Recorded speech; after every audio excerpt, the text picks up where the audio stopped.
Phalos 9 didn't have mornings. It just had a slow, grinding shift from one shade of artificial gray to another. Light never quite reached the edges of the station, and the hum of machinery never stopped long enough to notice the passing of time. The entire orbital colony pulsed with life only because it refused to die. The corridors were narrow, the walls streaked with rust-colored grime that no one bothered to clean. Air recyclers stuttered in the background like old lungs. The stench of sweat, oil, and scorched metal clung to every surface like a second skin. It wasn't the kind of place where people dreamed of living, it was where you ended up when there was nowhere else left to go. Darren Vale knew that better than most. He was an engineer, more accurately a glorified mechanic who kept the bones of Phos 9 from crumbling. He patched leaking vents, calibrated overworked processors, and rewired fried circuits in the guts of the mining shafts.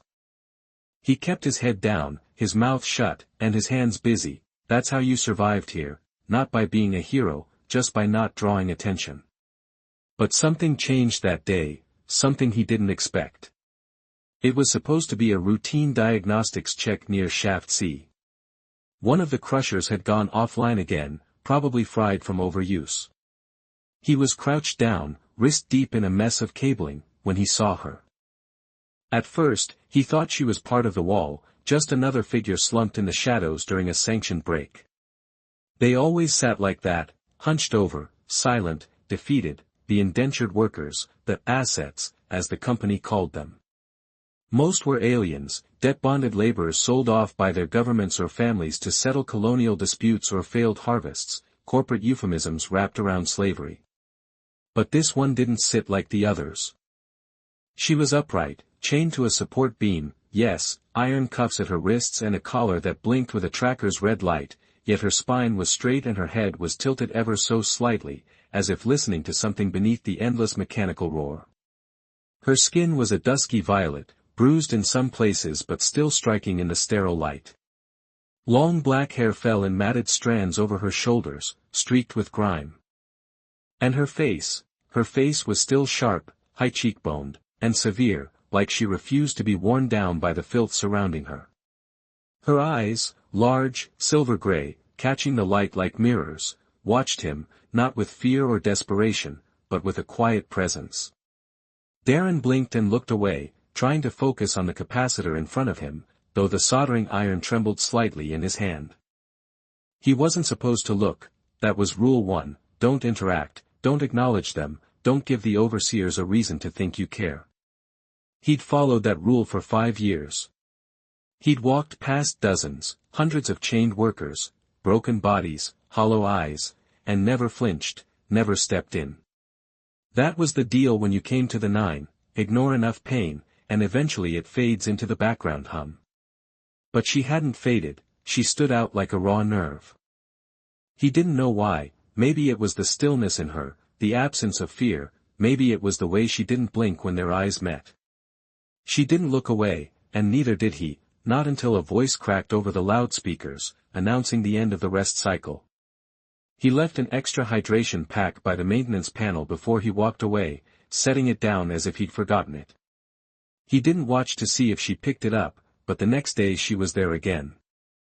This time, when he glanced her way, she held his gaze just a second longer, not out of curiosity, not gratitude, but recognition that lingered for the rest of the day. Back in his bunk, Darren sat staring at the peeling ceiling, unable to sleep. He told himself it was nothing, she was just another worker, another alien sent here to die for corporate profits. He'd seen worse, so why couldn't he stop thinking about her? Her skin had felt as if it carried the cold of deep space, and that wasn't normal. He wasn't sure what species she was, Karani, maybe, he'd only heard of them as low-light dwellers from an agrarian world with moons so bright that night never truly came. They appeared fragile but were deceptively strong, adapted for survival in ways humans didn't quite understand. Some said they could see in complete darkness, that their nervous systems processed pain differently. She looked like someone who'd been in pain a long time and had grown used to it. Quietly, Darren began changing his shift routes, no one noticed. Maintenance logs were easy enough to forge if you knew the system, and Darren had rewritten most of the code on Phalos 9 just to keep it running. He timed his rounds so that he passed near Shaft SE during her breaks. He pretended it was coincidence. He started leaving small things, a nutrient bar, another water pack, once even a rag soaked in a basic antiseptic solution. She never acknowledged him, never spoke, but each time she took one of his offerings, a small, wordless agreement seemed to settle between them. Darren wasn't proud of how long he'd kept quiet over the years. There were times he'd seen worse than chained workers, beaten for moving too slowly, for coughing too loudly. Once, a man had died 10 feet from him, electrocuted by a faulty panel. Darren hadn't been allowed to shut it down. He still remembered the smell of cooked flesh and the quiet shrug the overseer gave, as if to say, not worth the repair time. He hadn't said a word then, but this was different. He didn't know her name, didn't know her story, but something about her cracked open a part of him he'd buried long ago. He remembered his father's words before leaving Earth for good: the moment you stop caring, son, you're not surviving, you're just waiting to die. He hadn't thought about that in years. Now, he wondered what she was like before the chains, before Phalos 9, what her voice sounded like, whether she'd ever seen real stars instead of this artificial sky, this endless mechanical twilight. Quietly and dangerously, he wondered how much longer he could keep walking past her, pretending she wasn't there. Something small but irreversible had shifted in a station built on silence and submission. Darren Vale had made a choice. He noticed her, and that was the beginning of everything. He told himself it was just curiosity. After all, he hadn't seen one of her kind before, but curiosity doesn't make a man reroute his work schedule. It doesn't make him memorize guard patrol patterns, and it certainly doesn't make him wake up in the middle of the night thinking about violet skin and silver eyes that seem to see past his bones. The next few days blurred into a strange rhythm: work, repair, observe, disappear. Darren grew sharper, more precise in his routines. He began timing his movements like a machine, leaving only the smallest margins of error. The risk was real, and he knew it. The overseers were not subtle with punishment. If they even suspected him of sympathizing, they'd strip his contract in a breath and throw him down with the rest, no trial, no warning. Yet he couldn't stop. He noticed the way she moved, calculated, controlled, never wasting energy. Every motion was deliberate, even when her body screamed exhaustion. Her limbs were thinner than they should have been, her shoulders narrower than he remembered from the first day, yet there was no slack in her posture, no collapse. Something about that strength unsettled him more than if she had been broken. Then, one night, everything changed. Darren was in subsection 3A, faking a sensor calibration report, when he heard it, metal striking metal, a sharp clatter that didn't match the ambient station hum. He ducked instinctively, pressing into the shadows behind a bulkhead. A patrol passed by, their boots heavy against the grates, and after a moment, silence returned. That's when he saw her again. She was crouched in the corner of a maintenance access tunnel, partially hidden behind an open conduit panel. Chains hung loosely at her side, and her collar still blinked faintly. But her expression was different now. She looked alert, as if she had just survived something, and then, quietly and barely audible over the distant hiss of steam, she spoke. "Why do you keep leaving things for me?" Her voice was low and dry from dehydration, yet clear and measured, as if she'd waited a long time to ask. Darren stepped forward slowly, his heart thudding. "You've been watching me?" he asked. She didn't answer. "I figured you might need them," he said, glancing at her wrist where the skin was raw beneath the cuff. "I didn't think you'd notice." "I notice everything." Her tone was matter-of-fact. "You're different." Darren exhaled and shifted his weight. "They sell us that story when we first sign on here, that we're not supposed to care, that you're just property." Her gaze didn't flicker. "But I've seen what happens when people stop seeing each other as people," he added, more to himself than to her, "and I don't want to be that." A pause followed. "My name is Lyra," she said softly, the sound making his chest tighten unexpectedly. It was the first real thing he'd learned about her, and yet it felt sacred. "I'm Darren," he replied. She nodded once but said nothing more. That moment should have been the end of it, a quiet, strange encounter in the underbelly of a station no one cared about, but it wasn't. They began to meet in secret, never planned or agreed upon, yet somehow always at the right time, a flicker in the lights, a sudden sensor failure, a side panel that didn't quite seal. Darren made those things happen subtly, carefully, and she began to talk, not much at first, just a sentence here, a quiet breath there, but every word revealed a little more. She told him how she had been sold to the mining corps after her family defaulted on a harvest loan, promised honest labor, repayment, and eventual release. Instead, she was beaten within a week and locked into permanent servitude. My planet, Quran, had no say, no embassy, no voice. They took my name when they chained me, she said. One night she tapped the side of her head. I kept it here, but I didn't speak it until now. Darren listened without trying to fix it or offer sympathy. He simply sat with her, back against the same cold wall, eyes fixed on the same cracked ceiling panel. In return, she asked him questions about Earth, about oceans, about what real sunlight felt like. He tried to describe it, but his words felt clumsy, too small. It's warm, he said, but not just on your skin, it feels like it pulls something out of you, like hope. She smiled faintly but truly. You speak like someone who forgot how it feels. He looked down at his hands. Maybe I did. A silence stretched between them, not uncomfortable, just heavy with things unsaid. Then, without warning, she reached forward. Her fingers brushed his, tentative but purposeful. It wasn't romantic, not yet, it wasn't dramatic or cinematic, it was simply human. That touch lingered longer than necessary, and when she pulled her hand away, he felt its absence like a hole in his chest. Later, alone in his bunk, Darren couldn't stop replaying the moment, the weight of her fingers, the strength of that subtle connection. He hadn't felt anything real in years, not since his brother died in a station accident that no one investigated, not since he had begun to silence parts of himself just to keep going.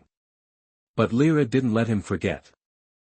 With nothing more than a look, she pulled every buried part of him back into the light, and that terrified him more than anything, because now he couldn't pretend not to care.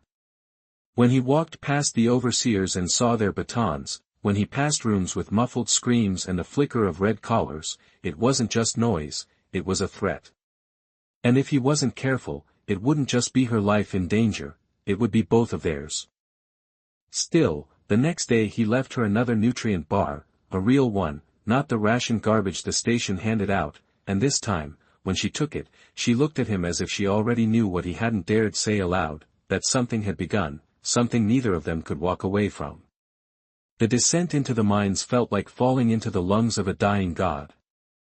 The lift groaned under the weight of the labor unit as it dropped toward the lower shafts of Phos 9, steam hissed from fractured vents, and walls lined with decades of corrosion and soot trembled with every shudder of ancient machinery. The farther down it traveled, the less the air seemed worth breathing, hot, stale, tinged with the bitter bite of ozone and something else, Zarum dust, which lingered like ash in the throat. Darren stood just outside the loading bay, arms folded, pretending to review diagnostics on his data slate, while his eyes searched for her. There, near the rear of the platform, Lyra stood chained like the others. Her wrists were bound to a steel belt that ran across her hips, restricting movement just enough to remind her she wasn't free. Yet her posture remained maddeningly upright even as the others slumped from exhaustion. The guards barked orders, herding the workers into rows with the sharp end of stun prods, most no longer flinched, conditioned over time. Darren, he thought, you beat someone long enough, they stopped trying to avoid it. But Lyra's steady gaze never wavered. For the briefest moment, as the lift doors started to seal, her eyes met his, and in that glance something unspoken passed between them, neither gratitude nor hope, only recognition. The lift vanished into darkness, taking her down into the belly of Phos 9, and Darren felt something cold settle in his chest. He wasn't supposed to feel this way, he wasn't supposed to feel anything, but here he was, lying to the system, altering logs, and rerouting maintenance cycles, all so he could be near her. Forcing himself to breathe, he tapped a command into his slate that he had already programmed, a stage malfunction in one of the coolant valves. Nothing dangerous, just enough to grant him authorization to descend into the lower levels. He told himself it was to keep an eye on the machinery, but that was a lie. It was for her. The secondary lift rumbled as it took him down. Lights flickered, casting sickly shadows across the walls, and as he dropped deeper, the heat grew oppressive. Filters buzzed overhead, struggling to scrub toxins from the air. Sweat formed at the base of his spine, clinging to his shirt. When the doors finally opened, he stepped into a world of noise and smoke. The mine was alive with chaos, sparks rained from fractured conduits, robotic loaders zipped along narrow tracks dragging slabs behind them, and Zarum dust floated through the air like flecks of gold, beautiful, if you didn't know it was slowly killing you. He found her in Zone 4B. Lyra was on her knees beside a mound of raw ore, sorting jagged chunks with gloved hands. Her breathing was shallow and labored, yet her movements remained precise and deliberate. Around her, others struggled, some had collapsed entirely. One young man slumped against a rock, unmoving, his skin blistered from contaminated dust. And still, she worked. Then, for a second, Darren saw something that made his chest tighten. She pulled a worn nutrient bar from her satchel, the one Darren had hidden in the vent chute 2 nights ago. She didn't eat it. Instead, she reached out and slipped it into the hand of the collapsed boy beside her, pressing it into his fingers with a gentleness that felt out of place in such a brutal environment. The boy stirred, and Lyra turned back to her work, moving slower now as if she had just given away the last of her strength without a second thought. Darren looked away, his jaw clenched. That quiet act of defiance, of compassion, struck him harder than any speech could have. She still possessed something that Phos 9 hadn't stolen, and he wasn't sure whether that made her the strongest person there or the most doomed. Then the collapse happened. It began with a low, distant groan, a sound the station made only when it was too late to run. A pressure line ruptured above Zone 4C, cracking a load-bearing column and setting off a chain reaction. Walls trembled, lights blinked out somewhere, and a worker screamed, "Collapse! Collapse!" Brace for a thunderous roar that drowned out all else. Darren didn't think, he sprinted.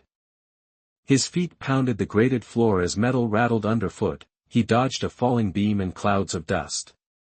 A loader overturned before him, its wheels spinning uselessly in the air. He found her near the edge of the fallout zone, half buried beneath a snapped support beam, chains tangled around a section of twisted pipe, and the boy she had helped lay motionless beside her. Pinned, Lyra was trying to lift the beam. Her arms trembled violently, her lip was split, and blood trailed down her chin. She didn't seem to notice Darren as he shouted, "Lyra," in a voice raw over the noise. She looked up, eyes wide, not with fear, but with urgency. "The boy is still breathing, but barely. I can't move him," she said, her voice hoarse from dust. Darren dropped to one knee and pulled the torch from his belt. The beam was thick and reinforced, one wrong move and it would crush them both. He started cutting, sparks spraying as the heat bit into his sleeves, singing the fabric. The torch's wind struggled against the metal, but he didn't stop. Behind him, the wall creaked ominously. "You need to go," she said suddenly.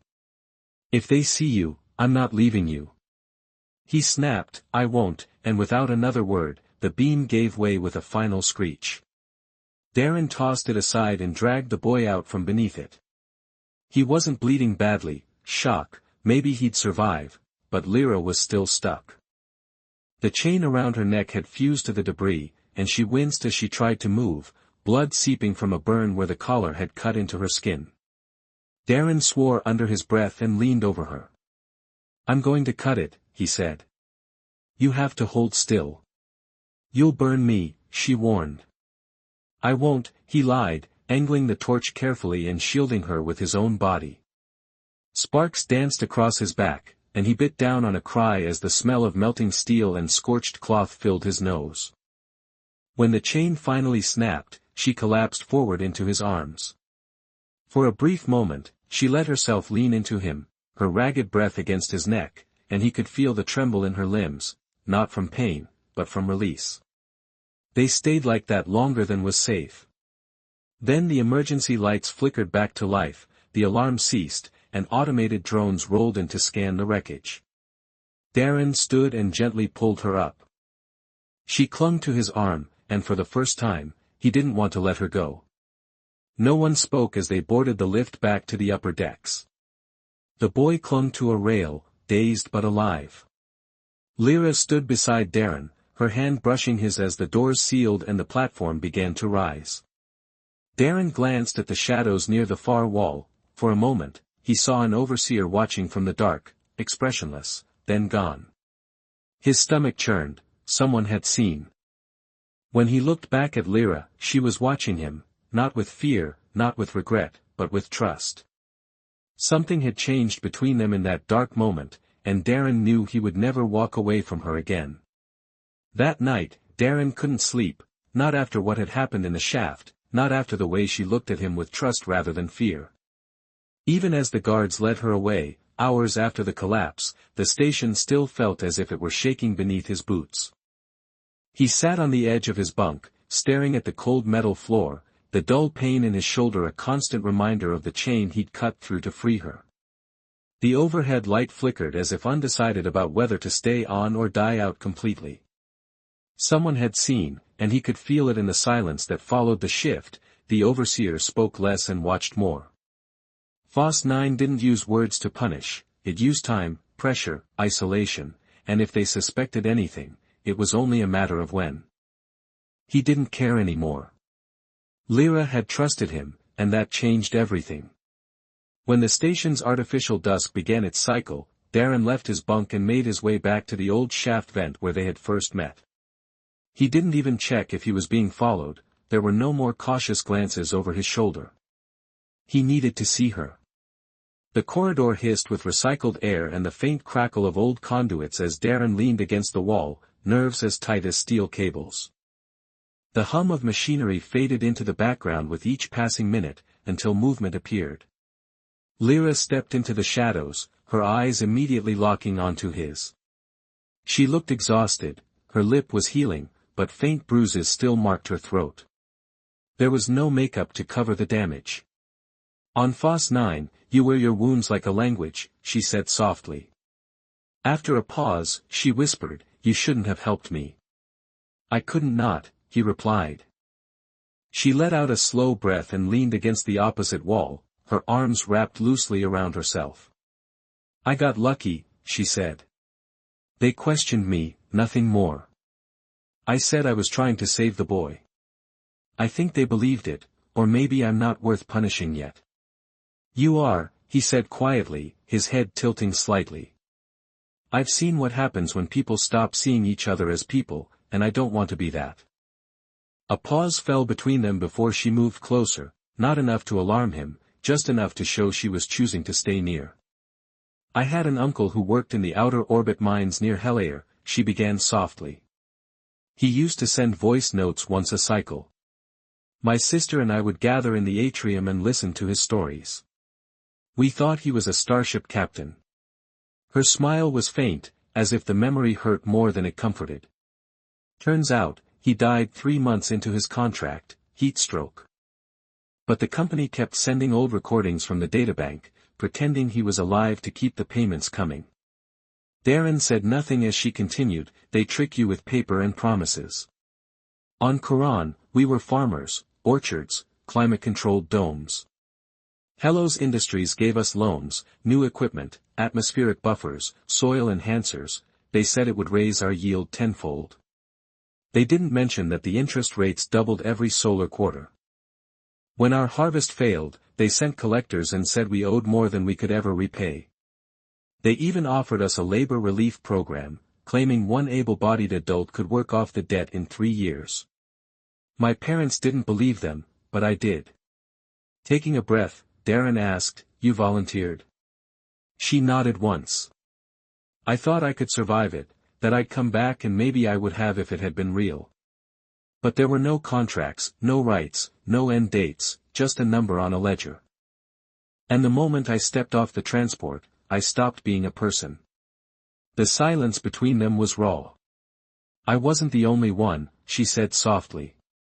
3 months later, they came for my sister. Darren's stomach twisted, but she didn't elaborate. After a long silence, he reached out without hesitation. Their hands met, fingers curling together with a familiarity that no longer felt strange. She squeezed his hand firmly and steadily, then pulled back. There's something else. What about the boy from the collapse? I saw him today. Darren tensed. Does he know? I think so.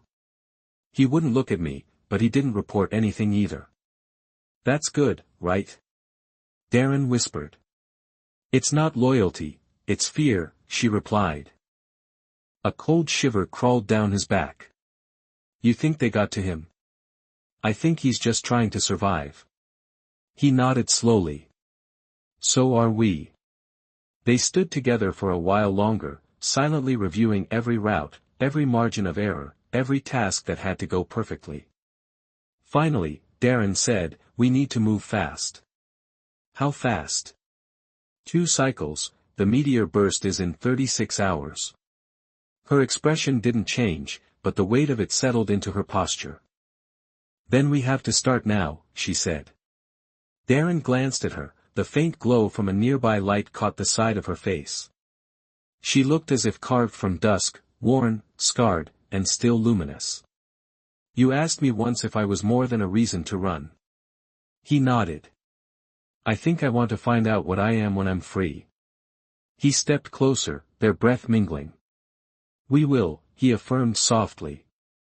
She leaned into him, their foreheads touching lightly, not a kiss, not a confession, just a moment of perfect contact, as if 2 pieces of a puzzle had finally fit together. Darren closed his eyes and let the moment settle around them like a promise. When they pulled apart, there were no final words, they simply walked away, each to fulfill their role in what would come next, a mechanic, an engineer, 2 ghosts inside a system that no longer owned them. In 36 hours, if everything went exactly right, they'd burn a hole through the belly of Phos 9 and vanish into the stars, not as fugitives, but as something freer than the station could ever understand. As human, as Korani, as survivors together. The last 36 hours had been a blur of silence, shadows, and calculation. Darren barely slept. Every time he closed his eyes, he saw failure, guards dragging Lyra back into the mines, alarms screaming through corridors, the escape shuttle torn apart before launch.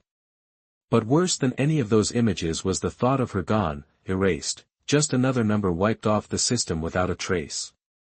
So instead of sleeping, he moved. He rewired drone paths, mapped out fallback tunnels in case the hangar access collapsed, and taught himself how to override an engine fuse with a salvaged panel key. It wasn't about perfecting the plan anymore, it was about ensuring there was no excuse for failure. Lyra worked just as hard. Each night, she returned with intel, who'd been reassigned, which corridors were more heavily patrolled, which terminal screens had new access restrictions. She never asked if Darren could handle his part, she trusted him. That trust was the most dangerous part of it all, not the escape, not the consequences. And now, time was nearly up. They had 4 hours left before the meteor burst scattered the outer sensor grid just enough for them to slip through unnoticed. Then everything changed. Darren was working on a faulty circuit panel outside Maintenance Deck 2 when the overhead lights dimmed and flickered twice in rapid succession, not a failure, but a warning code. He froze. Seconds later, the station's automated voice boomed, emergency atmosphere calibration engaged. Meteor shielding active in sectors 2 through 9. Entering lockdown. All personnel, clear restricted corridors immediately. Darren's heart pounded. The meteor burst wasn't scheduled yet, unless someone had manually overridden the schedule. Bolting down the access, he cut through the vent between Deck 4 and the sub-hangar. His boots slammed the grated floor, each echoing with rising panic. Had Lyra made it? Had someone already found her? Reaching the side tunnel into Hangar 17, he panted, sweat sliding down his back, and stopped cold. The overseer was waiting there alone. Standing calmly in the middle of the corridor with his hands behind his back and his head tilted slightly, as if awaiting a meeting rather than an ambush, the overseer said quietly, "I told them you wouldn't stop. I told them there's always one, a human who thinks sentiment is strength." Darren didn't move, not yet, until he understood what was happening. The overseer stepped closer into the flickering light. "Did she tell you how many others tried this? How many workers, Karen, Hapari, even Terrans, made plans like yours? How many ended up on the hull wall, oxygen drained, bodies drifting like trash?" Darren clenched his fists. "They all say that," the overseer murmured, tilting his head toward a dark, wall-mounted camera. Darren didn't need to look, he knew they were being watched. "I hope you enjoyed your moment of defiance, Vale," the overseer added, then walked off without further comment. No guards, no arrest, just a quiet retreat that felt like permission to run. Darren didn't hesitate, he sprinted down the corridor and keyed in the hangar override. Lyra was already in the shuttle. The access ramp hissed open as he climbed inside, chest tight and breath ragged. "We're blown," he said. "The overseer's coming. They're locking down everything." She didn't panic, she didn't even flinch. "I'm already in launch prep," she said, flicking switches and routing power through auxiliary couplings. "Fusion core is hot, navigation synced, transponder scrubbed halfway. You do the rest." "I'm opening the cargo release," Darren replied. "Engines are primed, they worked like a machine." Darren dropped into the pilot's seat and input the final ignition codes. Lyra moved to the rear access shaft and manually disconnected the emergency beacon. The shuttle groaned beneath them as metal creaked during power-up. Then the computer system sparked and a voice filtered through in the overseer's tone, "You always had potential, Vale. You could have risen far in the system, but you chose loyalty." "How quaint." Lyra returned, wiping sweat from her brow. "Let him talk," she said. "Darren, keep in the launch command." "Error, clamps still engaged." "I'll cut them," she declared. "Lyra, no time, you fly, I finish this." She disappeared into the belly of the ship with her plasma cutter. The hangar lights dimmed then flared red. A drone entered the bay, then another, then 5. Darren swore, activating the blast shield to seal the cockpit. External monitors lit up with motion, drones fanning out, scanning the shuttle, trying to break the code lock. Darren opened the external camera feed and what he saw stopped him. The boy from the collapse crouched behind a maintenance cart, watching everything. Suddenly, the boy ran straight at one of the drones. Darren screamed, picked up a broken pipe, and hurled it hard. The drone turned, fired a non-lethal stun charge, and the boy collapsed instantly, but he had drawn attention away. Darren's throat tightened as the clamps released. Lyra's voice crackled over the comm, "Now, Vale." Without waiting, Darren slammed the throttle. The shuttle roared upward, drones scattered. The hangar ceiling split open, and a last-second alert flashed, launch gate override initiated. Remote system attempting closure. "They're trying to seal us in." Lyra bolted into the cockpit, taking manual control. She shouted as they both grabbed the yoke and pushed it forward together. The shuttle screamed through the narrow breach just as the doors began to close, metal scraped against the hull and a wing clipped the upper gate. The shuttle spun hard, but Darren managed to ride a mid-roll. Then silence, starlight. The black Phalos 9 shrank behind them, tiny, distant, and meaningless. Darren eased back on the controls as the engine hum dropped to a whisper. Readings showed clear space. "We did it," he said softly. Lyra sank into the co-pilot's seat, chest rising and falling.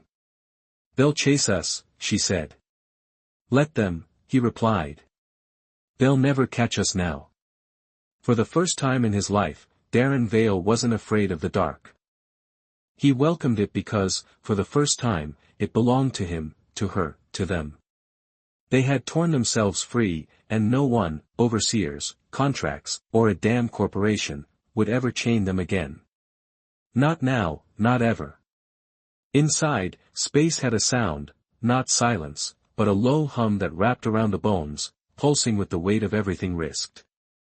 Darren sat slumped in the pilot's seat, hands still on the controls, even as the shuttle coasted silently through real, vivid, endless space. The stars outside were no longer the distant pinpricks seen through the filtered windows of Phos 9, they were real. His whole body buzzed from the adrenaline crash, his pulse slowly normalizing as every muscle ached, as if he'd fought gravity itself. Behind him, Lyra paced the cockpit slowly, methodically, her steps uneven from exhaustion or pain, or both. Since breaking through the hangar doors, they had done nothing but check readouts, run systems, and reconnect oxygen cycling. For several long minutes, neither spoke. Then Darren finally turned his head, slow as molasses. "We made it," he said. Lyra looked at him, her eyes were sharp and present. "Yes, we did," she replied. He gave a short, almost disbelieving laugh that died on his tongue. She came closer and crouched beside him. "I did that," she added softly, "the moment I saw your hand shake in the tunnels, not from fear, because you were angry, but because you cared. I still do." They fell quiet again as the stars turned slowly beyond the cockpit. Then the console flickered weakly, a long-range ping. Darren reached for it, but Lyra stopped him with a hand on his wrist. "Don't," she said. "It's not pursuit, not yet." He looked at her, confused. "If we answer it, we become real again. Trackable, known." "What is it?" he asked. "It could be an old colony signal, or nothing, it could be bait," she shrugged. He hesitated, then slowly pulled his hand away from the screen. The signal faded into static. They were ghosts now, and it was safer that way. Still, something gnawed at Darren as he glanced at the co-pilot display. The NAV system was on auxiliary power, life support was stable but fragile. The shuttle drifted toward the outer rim of a nearby asteroid belt, a good place to hide, yet dangerous to stay too long. "We'll need to pick a direction," he finally said. Lyra stared out the front viewport, her expression unreadable. "Do you think they'll come after us?" she asked. "I know they will, but not now," he replied, nodding slowly. "Not now." Her jaw tightened. "Then this is our window, before they rebuild, before they shift their attention outward again." Darren frowned. "You're talking like it isn't over." "It's not," she said, standing and walking slowly back to the system's console. "We got out, that's just the first step." He followed her with his eyes. "You're thinking about going back, not to Phos?" she asked quickly. "Not directly, but there are others out there like me, like you." He leaned back in his chair, staring at the ceiling. "You want to become some kind of rescue operation?" "I want to become something they can't erase." Her words landed like a declaration. Darren sat with them, letting them echo, then nodded. "Then we need to give ourselves a name." She turned her head toward him. "What?" "This ship, this state, what we are now." Lyra considered it, then moved back to the console and opened the beacon ID field, the one they'd wiped clean during their escape. The name field blinked blank. Slowly, she typed, "Corin's Dawn." Darren read it aloud. "Corin's Dawn." Her voice was softer now. "My home was supposed to die, quiet, buried under silence and debt, but this," she gestured to the stars outside, "is proof it didn't." Darren nodded. "A beginning," he said. She turned fully to him. "We earned it." The silence that followed was no longer cold, it felt warm and shared. Then a crackling came over the comms, a garbled voice repeating, "Unidentified vessel, please confirm identification." Darren moved to mute the channel, but Lyra stopped him. "Wait." The voice came again, "This is Outer Patrol Station 8 Beta. We registered a beacon signature, Corin's dawn. If you are in distress, respond. They stared at each other. It wasn't over, but it was the beginning. Darren reached across the console and took her hand, not desperate, not afraid, just steady. She squeezed once and smiled a real smile, the first he'd ever seen from her, and it made every scar, every bruise, every moment of darkness they had endured worth it. Not because they had escaped, but because now they were finally alive. A few minutes passed with nothing but the soft hum of drifting systems and the distant throb of the fusion corp cooling behind them. Navigation finished aligning. Darren noticed Lyra staring at her personal terminal, a flickering, hollow image with edges degraded by age. It showed a younger version of her standing between a tall man with a farming tool in one hand and a woman with striking dark eyes. "Your family?" he asked softly. She nodded, her expression unchanged. "The last image I had before they took me." "I don't even know if they're alive," Darren murmured. "I need to know," she added. "Even if I never set foot on Quran again, I have to know." He gently took her hand. "We'll find them," he promised without hesitation. She didn't thank him.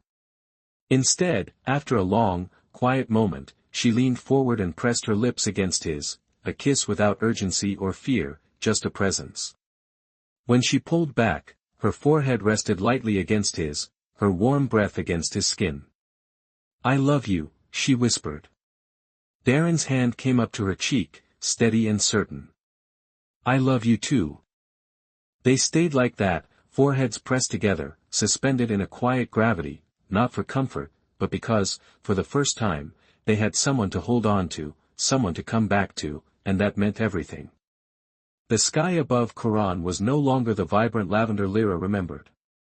It hung low and pale, bruised by years of neglect, while orbital dust winds swept over cracked soil and broken dome frames, whispering through the bones of a world once alive with harvest and laughter. Nothing looked the same, yet the ache in her chest told her this was still home. Beneath the silence, something had survived.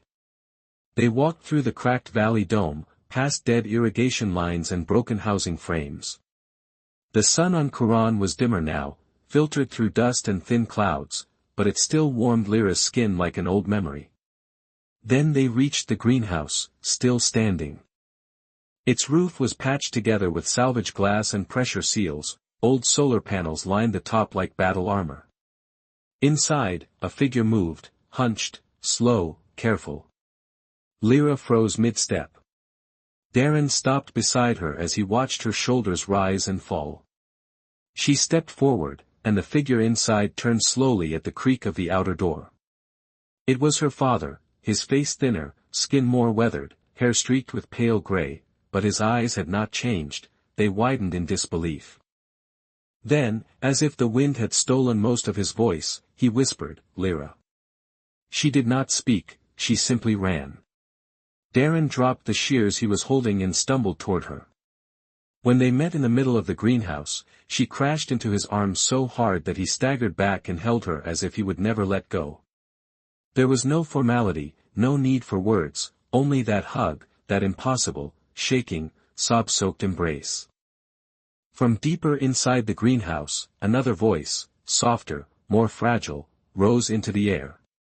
A woman stepped forward, shorter and wrapped in patched cloth robes, her long silver hair loose over her shoulders, and her hands trembled as they reached to cover her mouth. "Lyra," the woman breathed. Lyra turned slowly. The sound that came out was a deep, sorrowful sob, a collision of grief and joy. "Mother," she whispered. This time, she did not run. She walked carefully, as if afraid the moment might shatter if she moved too fast. But her mother crossed the floor and folded her daughter into her arms, burying her face in Lyra's shoulder and shaking with every breath.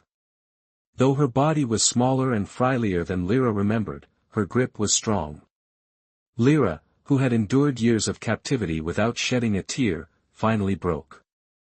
Tears streamed silently down her face, falling onto her mother's robe as she clutched the back of her mother's neck, holding on like a child lost in darkness. "I thought I'd never see you again," Lyra whispered. Her mother only nodded, her own voice hoarse with grief. Every night I begged the sky to bring you back. Her father joined them, wrapping his arms around both, and for the first time in what felt like lifetimes, Lyra stood in the midst of the family she thought she had lost, and wept. Darren did not approach. He stood quietly outside the greenhouse doorway, hands in his pockets, watching as something sacred unfolded. He had never known what family meant before, but now he did.